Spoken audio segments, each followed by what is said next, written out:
Good morning. So the workout that we are doing today, it's going to be 3 rounds. We're only recording 1 round here. We're doing squats.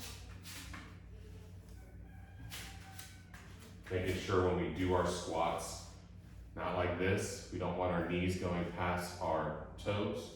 So we're squatting straight down. We're doing our squats. We're doing our alternating. So the knees can be bent. Alternating twist.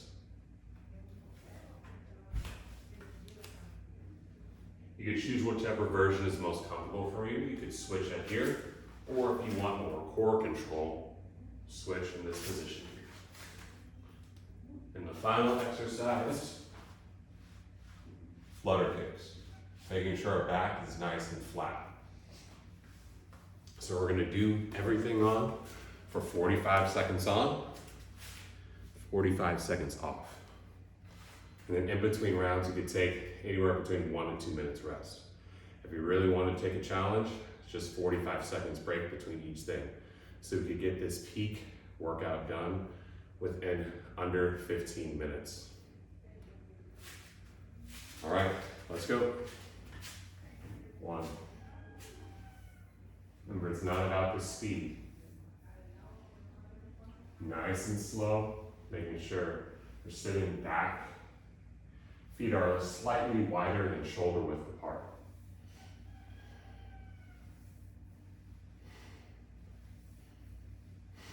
Think about inhale, we come down, exhale on the way up. Inhale down, exhale on the way up. About 10 seconds left. Push those knees apart when you go down. Good. 1 more. Good. Now we're gonna rest. I'll start my timer again. So while we're down here, what I can choose to do is I could stretch a little dynamically. What does dynamic stretching mean? Dynamic stretching means that there's movement when we do the stretch. Right, static stretching, I'm holding it and waiting. Dynamic stretching, there's movement to it. We want to be sure that we dynamic stretch in between and dynamic stretch in the beginning because you're still warming the body up. If you're just holding a static stretch in the beginning, you have a higher chance of injury because the muscles aren't warmed up yet, the blood's not flowing quite yet. And it can diminish your strength by doing static exercises first.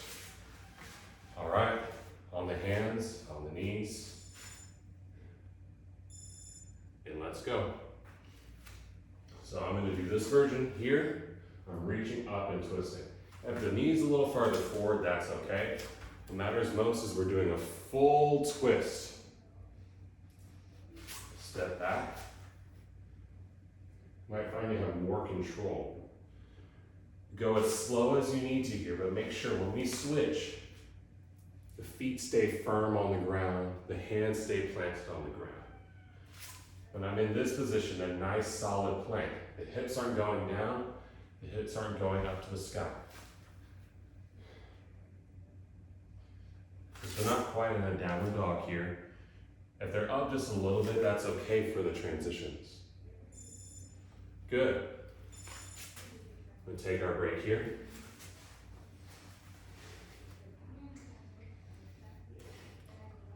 Go ahead, stretch out my lats, stretch out my shoulders.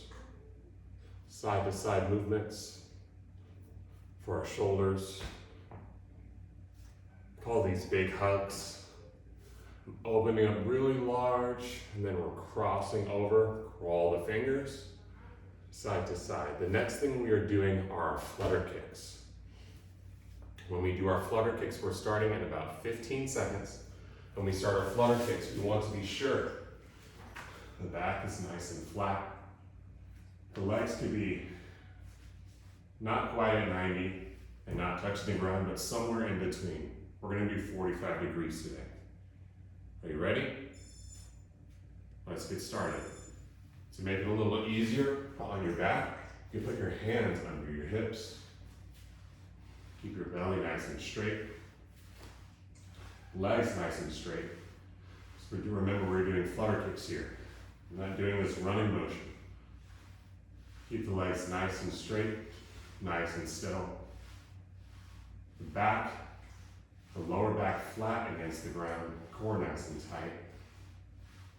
If you find it's a little difficult to get that lower back down, you can look at your toes, and then that makes your core be more activated. Keep going. Really keep the legs nice and straight, feel the burn in the hips, and that's it. We're gonna wanna take about a 45-second break here, maybe a minute and a half, and do it again.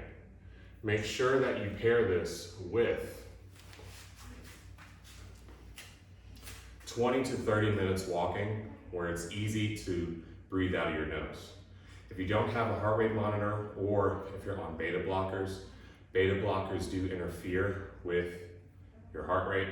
So a good way to do it is when you start to breathe out of your mouth, you know you're going too hard because we're focusing on fat burning at this point in time. However, if you want to increase the intensity and get more in shape, you want your heart rate to be between about 125 and 145. Not quite when you're out of breath, but when it feels a little challenging. A place we like to start is an incline of 6 on a treadmill and going about 2.5 miles an hour and then adjusting from that.